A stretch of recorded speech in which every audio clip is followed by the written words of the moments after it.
Então, tem um ego que é bom, que é um ego estruturado, que te mantém em cima dos seus próprios pés para você fazer o que você quer, para você ir atrás da sua vida, para você batalhar por aquilo que você sonha. Esse é um ego bacana, né? Um ego bem estruturado. E tem aquele ego que é a criança birrenta. A gente precisa ter esse trabalhar todos os dias. Sabe o que eu acho que é um problema nosso, humano? A gente concebe que a gente tem que estudar para ter uma profissão, por exemplo. Eu não nasci médica. Eu tive que entrar numa faculdade, estudar não sei quantos anos na faculdade de medicina, depois fazer especialização, papapá, aí dizer, sou médica e ainda estou estudando até hoje. Hoje estou aqui com vocês e vou para um congresso amanhã, né? Agora, a gente não acha que a gente tem que estudar para ser humano. A gente acha que já está dado, que a gente já nasceu Sim. perfeito e não, né? No meu entender, a vida é uma grande escola de humanidade. Nós estamos aqui para aprendermos a sermos seres humanos. Melhores, claro, né? Sair melhor Acredito do que a muito gente nisso. entrou. E uma das formas da gente se tornar um ser humano melhor é a gente entender o que acontece dentro da gente. E entender, por exemplo, que conteúdo foi colocado pela nossa mãe, pelo nosso pai, pela nossa avó, sem culpabilizar, sabe? Que é o mais difícil, né? Porque às vezes você fica só ali correspondendo ao que aconteceu sem E você volta à posição de ser né? criança de Sim, novo, né? sim. Que aí você não assume aquilo. Aí é um adulto sendo conduzido por uma criança o resto da vida, a né? culpa, e não chega a lugar você nenhum. não sai do lugar. Não adianta, exatamente. Porque você fala, eu sou infeliz porque minha mãe fez isso, isso e isso. Vai morrer infeliz por causa disso, né? Por quê? Porque, como o país, a gente falou muito no curso lá, né? A gente não tem governabilidade sobre o pai e a mãe, e nem sobre ninguém. Controle é uma grande ilusão.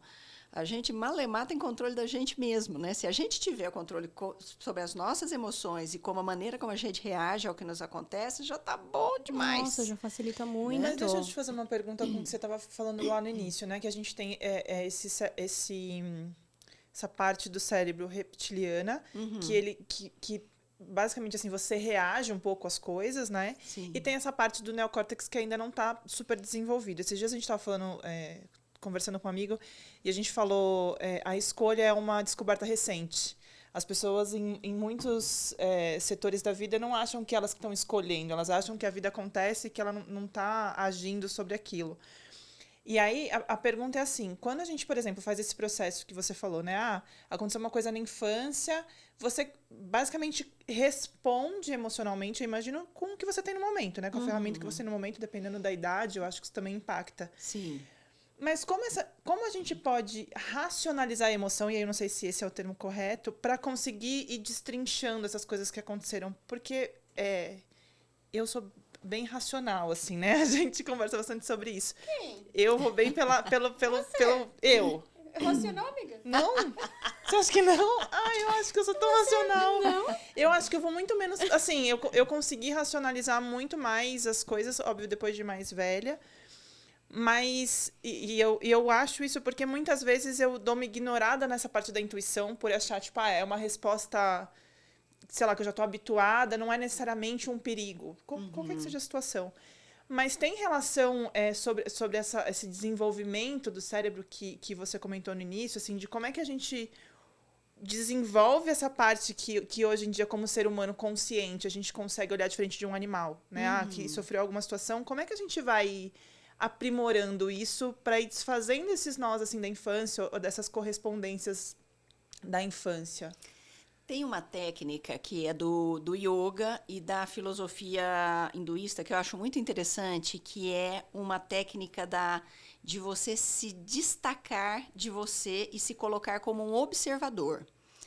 Então, isso o ego dificulta muito, mas se você conseguir fazer, é muito interessante, porque nós somos experts em darmos pitaco e resolver a vida alheia, não é verdade? Então, a pessoa conta uma história pra gente, um problema que está vivendo com o marido, com a família, com o trabalho, a gente já tem logo a solução na cabeça. Por quê? Porque a gente está distanciado afetivamente e emocionalmente daquele problema. Então, a gente pode fazer isso com a gente mesmo. Você está vivendo uma situação... Você sai daquela situação e se coloca como alguém que observa de longe e não que está lá dentro da situação. Isso é maravilhoso, é desafiador de fazer, não é tão simples, porque às vezes a emoção vem e arrasta a gente, que a gente fala de sequestro da amígdala, né? Porque o córtex frontal e a amígdala são os mais responsáveis pela nossa racionalidade mesmo. Falar, não, deixa eu pensar no que está acontecendo. Agora, às vezes a emoção é tão grande que ela nubla tudo isso e você age como um animal irracional. Isso a gente vê o dia inteiro, né? É só ligar a televisão.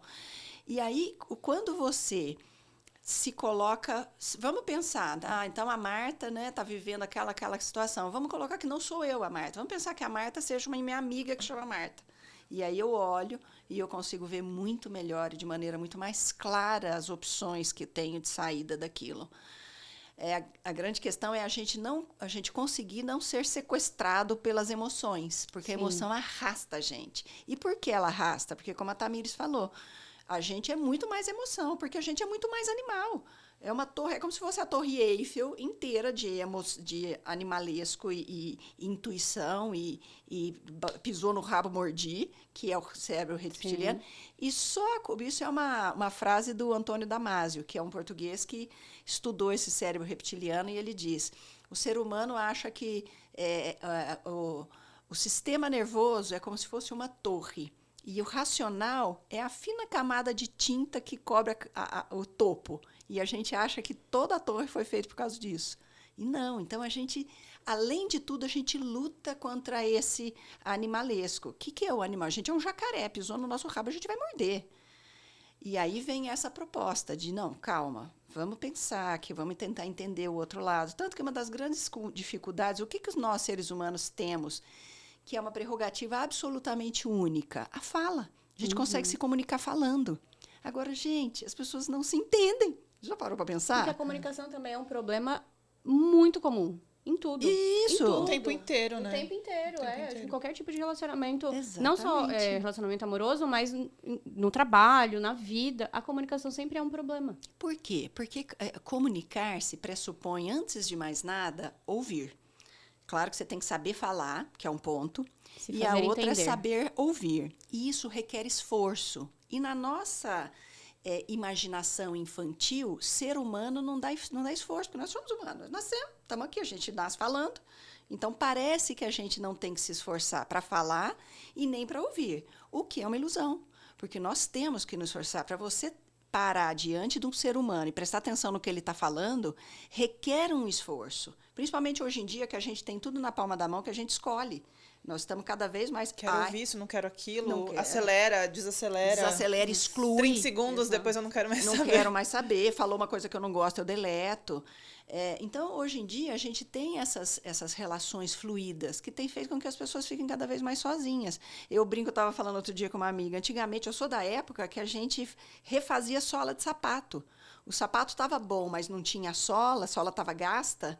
Eu ia lá, levava no sapateiro e pedia para ele colocar a sola de sapato. Hoje em dia, a gente joga o sapato fora. A gente dá o sapato para alguém e compra outro. A gente faz isso com as nossas relações. Quando ela está desgastada, e eu não me proponho a ir lá e cultivar e refazer a sola desse sapato, porque isso dá muito trabalho.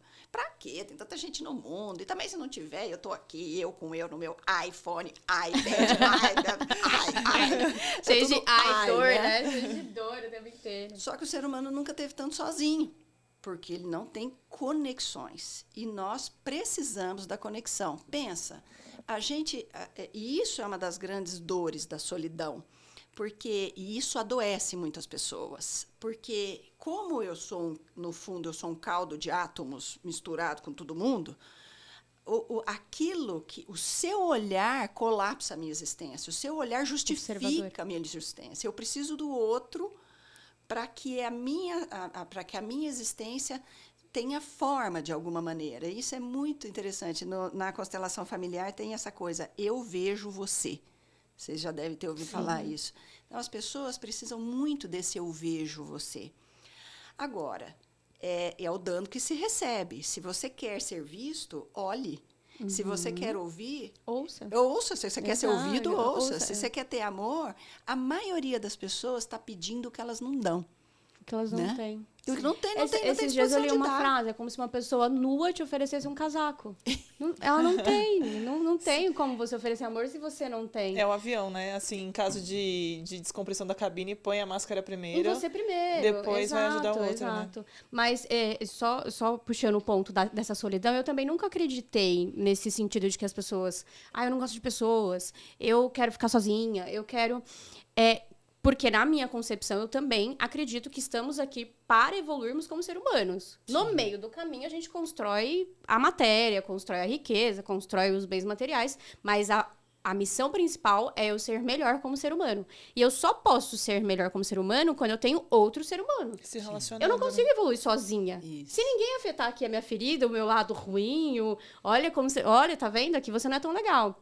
Eu não vou evoluir. Não tem essa evolução sozinha. Se eu ficar no meu conforto de ninguém mexer nesses pontos que eu preciso ir pra frente, eu vou continuar. E aí o propósito do ser humano aqui não faz sentido. Então eu também não acredito nessa concepção de eu gosto de ser sozinha, eu quero ser sozinha. Até porque eu acho que é uma ferida que não foi curada ainda. Exatamente. Acho que tem uma relação muito... Tudo está conectado.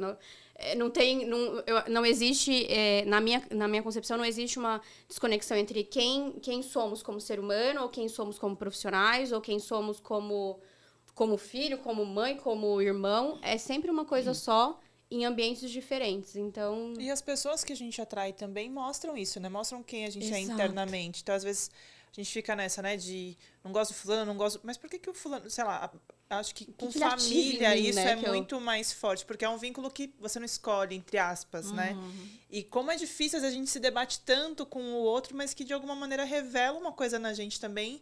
E desenvolver essa relação, às vezes, isso, né? De se descolar, essa é a atitude do meu pai, da minha mãe, enfim, não sou eu. É tão complexo, e foi o que a gente estava falando no início, né?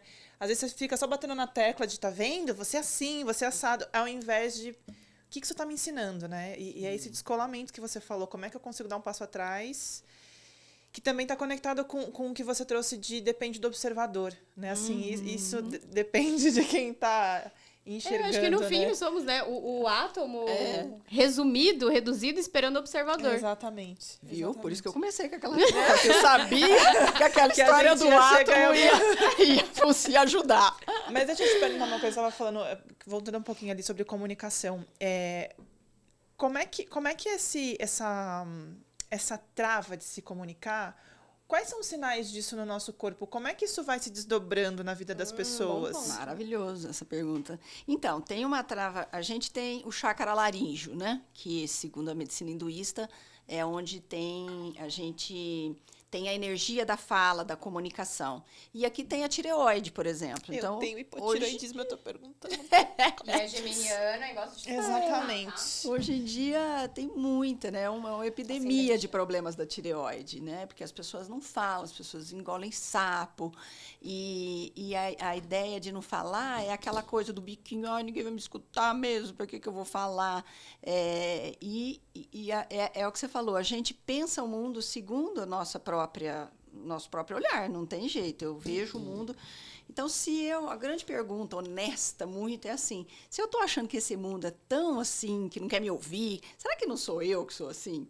Será que não sou eu que sou essa né, empedernida, que não quer ouvir ninguém, que acha que é a dona da razão? E será que eu não estou me ouvindo e estou projetando que os outros não estejam também? Exatamente. Eu acho que tem muito disso. E esses dias eu fiz uma observação em relação a outra situação, no sentido da pessoa achar que todo mundo está abandonando, mas ela está abandonando o tempo inteiro os outros. Então, a gente faz com a gente aquilo que a gente está cobrando do outro. Perfeito. Eu acho que se encaixa muito em muitas situações, sabe? Perfeito. E aí vem, né? Você aperta aqui, você tem a sensação também de angústia, de pânico, de falta de ar, tireoide, amidalite de repetição, rouquidão, né? Então, assim, eu acho que tem uma dialética fantástica em ser humano, que é assim. Todo mundo quer a mesma coisa, não é verdade? Todo mundo quer carinho, quer atenção, quer ser ouvido, quer ser acolhido, quer ser visto. No fim, quer ser amado. Quer ser amado. Só que cada um quer isso de uma maneira, porque nós somos seres absolutamente diferentes, mesmo irmãos. Nós somos criados pelo mesmo pai, pela mesma mãe, mas nós temos características diferentes. Agora, você imagina um cara que não é da sua família, que não foi criado com seu pai, com a sua mãe, que nasceu numa outra época, que nasceu numa outra cidade, num outro contexto socioeconômico, às vezes é de um outro gênero, masculino, feminino, que tem hormônios diferentes. Então, assim, ele não vai ver o mundo como você. E a gente acha que se a gente escutar não é concordar. A gente acha que de uma conversa a gente vai chegar num acordo. Isso não é verdade. Se você entende a vida de uma maneira que eu não entendo, nós podemos conversar, eu vou aprender a sua maneira de olhar o mundo, você vai aprender a minha maneira e eu vou ficar com a minha, você vai ficar com a sua. E nós não vamos. Eu não vou pegar a sua, vou falar, a partir de agora eu vou pensar o que a Amanda está pensando. Tem uma frase, doutora, que uma vez você trouxe, acho que era um amigo que estava tentando, não, mas você não entendeu o que eu disse. E aí você respondia com, não, eu entendi, eu disse que eu não concordo. Eu acho que é um excelente exemplo. E ele insistia, repetindo para que chegasse nessa concordância, né? Então, a gente precisa parar de pensar que o outro, quando ele só vai nos entender se ele concordar. Porque ele pode nos entender e, em absoluto, não concordar. Então, as conversas, essa que eu não sei se isso é uma infantilidade que a gente tem, ou se a gente, não sei, se é um senso comum que, de repente, foi criado, que atrapalha demais. Porque se eu tenho uma opinião muito divergente com a minha, eu saio com as duas. Na verdade, não é uma coisa de acrescentar, mas a gente vai para a conversa buscando convencer o outro. A gente vai para uma conversa buscando trazer ele para o nosso mundo. E não, ele tem o mundo dele, não vai vir para o nosso mundo nunca. E isso é um problemaço nas amizades e nas relações afetivas. Porque você é casado, mora junto com uma pessoa que é um universo totalmente diferente do seu. Então, o que a gente consegue é com respeito, com escutar, fazer um projeto de vida que vai junto, ok? No trabalho, na amizade, no relacionamento amoroso. Mas a pessoa não vai ser igual a você. Você não vai trazer a pessoa para o seu mundo. Ela não vai concordar em tudo com você. E ok, tudo bem. A gente tem uma angústia de querer que o outro só me entendeu se ele concordou, ele só me ama se ele é igual a mim. Aquela pessoa é igualzinha a mim. Gente, que horror, né? Porque eu já me vivo comigo mesma. Exato. Então eu não preciso de alguém, o ego, um clone. O ego, exato. Esses dias eu tava falando sobre isso e aí teve uma coisa interessante, assim, quando isso acontece, né? A gente tá trocando aqui e não tá concordando. E aí, assim, ou você não tem que necessariamente se curvar, entre aspas, né? Mas, assim, achar que, então tudo bem, a sua visão é a visão de mundo que todo mundo devia ter. Mas falaram assim, é importante a gente sustentar os desconfortos. E os desconfortos vão vir nessa visão diferente de mundo, né? Tipo assim, eu não vou te convencer, você não vai me convencer. Eu te respeito. Pronto. E às vezes a gente fala, não, a gente flexibiliza só para que não fique... E eu assim...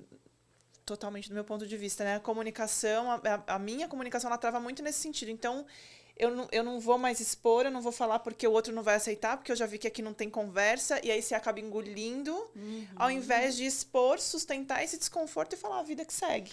Ou existe um meio termo, que aí vai chegar no meio termo para os dois lados, ou existe a conclusão de, ok, realmente não vai se encaixar. O que eu vou fazer com isso? O que nós vamos fazer com isso? Exatamente. E assim, olha, eu não concordo em nada que você diz, mas eu te respeito. Então, assim, se nós temos que trabalhar... Aí a gente vai ver o que a gente faz com isso, né? Porque se é um trabalho, se é uma amizade, se é uma relação amorosa, se isso é totalmente incompatível com o caminhar da vida a dois, ou se dá para negociar. E aí vem o ego, né, que você tinha falado também, assim, de como é que você silencia o ego nesse momento, porque às vezes a tua inflexibilidade é só seu ego falando... Se impõe, não deixa pra lá, e quando na real isso não vai mudar em nada na sua vida, que seria uma relação muito mais tranquila, mas você tá ali batendo só pra ganhar. Pra ganhar. Eu tenho razão. A gente sai com aquela gostosura de ter razão. Tem aquela coisa... Que não muda em nada na nossa vida. Não faz ninguém mais feliz, não tem aquela coisa. Você quer ser feliz ou ter razão? Porque, gente, a gente briga por causa de umas bobeirinhas que, pelo amor de Deus, né?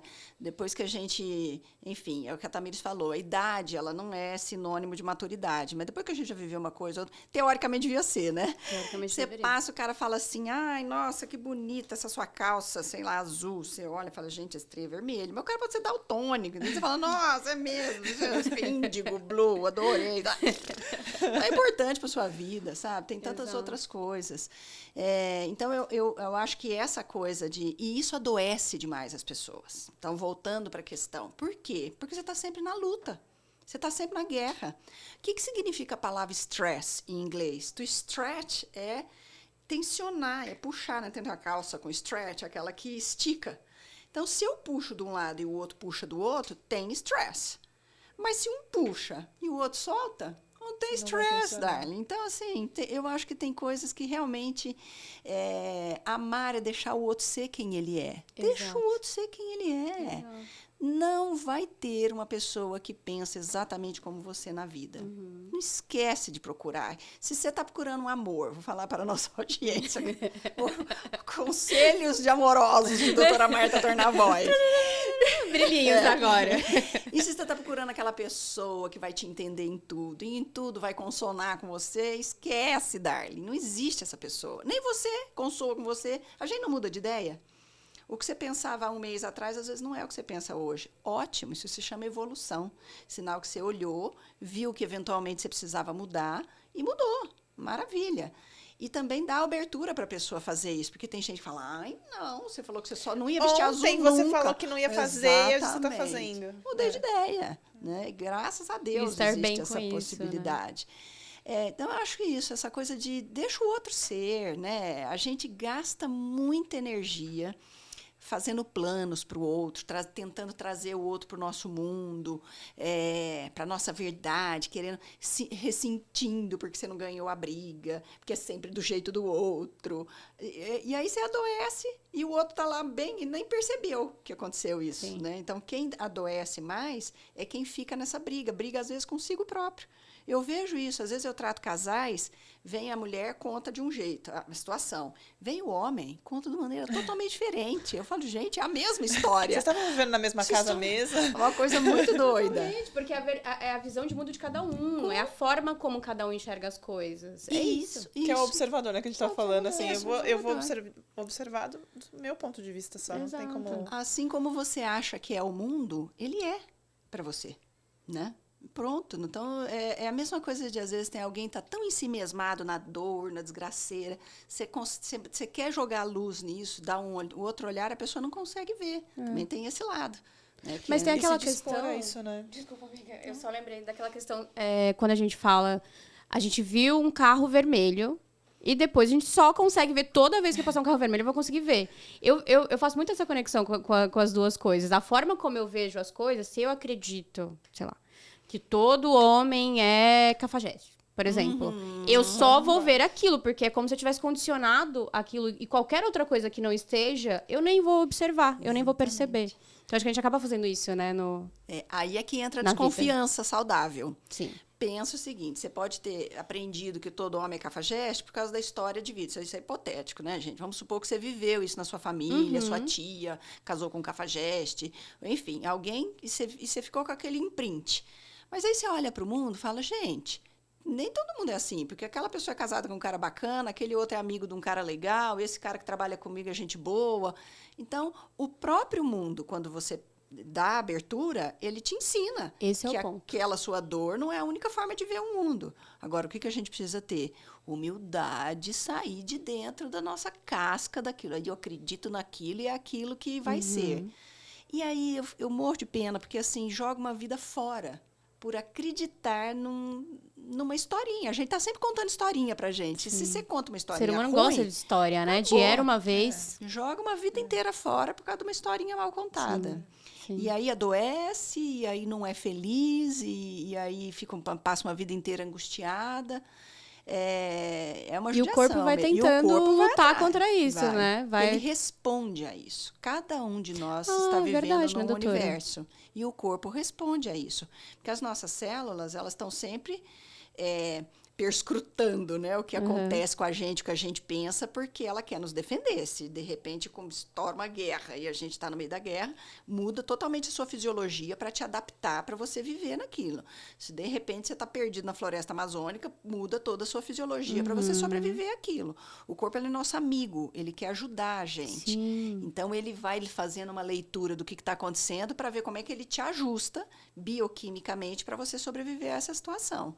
Se você acha que você está numa guerra e se você vê o mundo como uma desgraceira, toda pessoa é ruim, não sei o que tem, e o corpo, ele vai...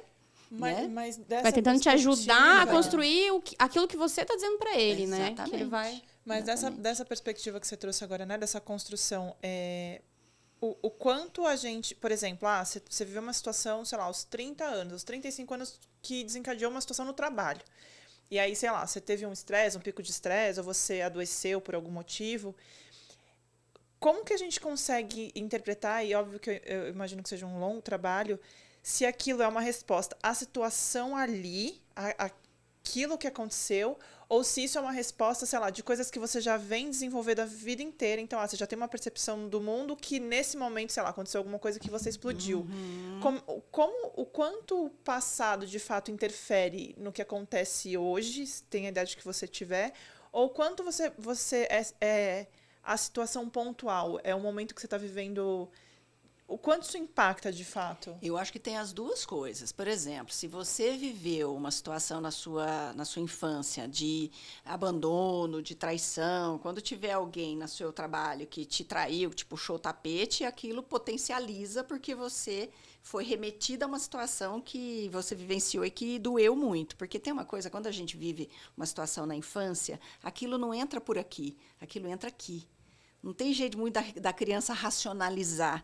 Ela é impactada energeticamente, afetivamente.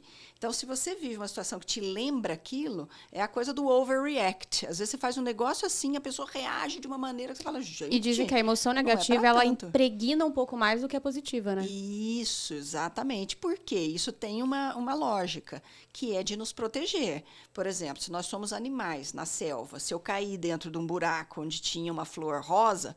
Toda vez que eu viro uma flor rosa, uma coisa que pareça um buraco, eu vou ter medo, porque é aquilo o meu cérebro dizendo para me proteger, para eu não cair naquele buraco de novo. Então, a gente tende a prestar atenção naquilo que é ameaçador.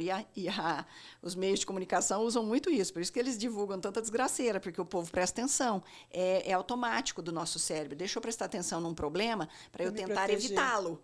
E aí me proteger. Então, isso é uma coisa. Então, voltando ao que você perguntou. Pode ter, sim, às vezes é uma coisa muito... Quando alguém reage muito extremamente a uma questão muito pequena, pode ver que tem alguma coisa lá atrás que foi um gancho, tá? Que pode ser uma coisa muito simples. Por exemplo, eu tenho... vamos supor, isso é hipotético. Eu tenho uma tia que sempre usava blusas de bolinha e quando ela vinha, ela me abraçava, me apertava, não sei o que tem, e eu não gostava, que ele me gerava... Toda vez que eu vejo alguém de bolinha, eu não gosto dessa pessoa, porque ela estava usando bolinha. Porque o meu cérebro foi lá na minha tia. Por isso que a gente tem que falar, calma, respira, deixa eu ver quem é essa pessoa que está usando bolinha, porque não é a minha tia. A minha tia não está mais aqui. O que acontece é que o cérebro arrasta o problema. A gente vai reclamando, a gente vai clamando de novo, a gente vai repensando. E toda vez que eu penso no problema, o cérebro não entende se aquilo é uma lembrança ou se aquilo está acontecendo de novo, né? Então, ele reage igualzinho a uma questão puramente fantasiosa ou real. Vou dar um exemplo. Se você fechar os olhos e pensar num limão sendo espremido na sua boca, na hora você saliva. Só de falar, eu salivei. Não tem limão nenhum limão caiu na minha boca. Mas eu tenho a lembrança, já aconteceu, a minha fisiologia se lembra, né? Então, a hora que eu lembro do limão, eu salivo a boca. Então, se eu tenho uma sensação de abandono que me dói o estômago, toda vez que essa sensação de abandono, alguém puxar esse gatilho, eu vou ter uma dor de estômago. Porque eu já tive isso no passado. Cheguei, sei lá, em casa, teve alguém um dia que... meu pai foi embora. E naquele dia eu tive uma dor de cabeça. Então, Toda vez que tiver essa sensação de que alguma coisa, né, que eu vou ser abandonado, eu tenho uma dor de cabeça.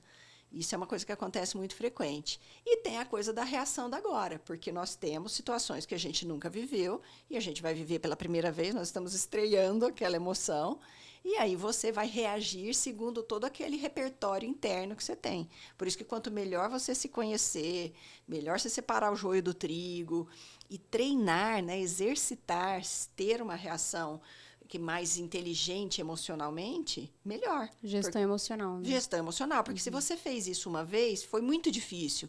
A segunda vez vai ser um pouquinho mais fácil, a terceira mais fácil, na quarta você já vai dar... Tanto que tem gente que lida muito bem com pessoas difíceis. Não sofre tanto. Por quê? Porque foi trabalhando, foi lidando com isso, né?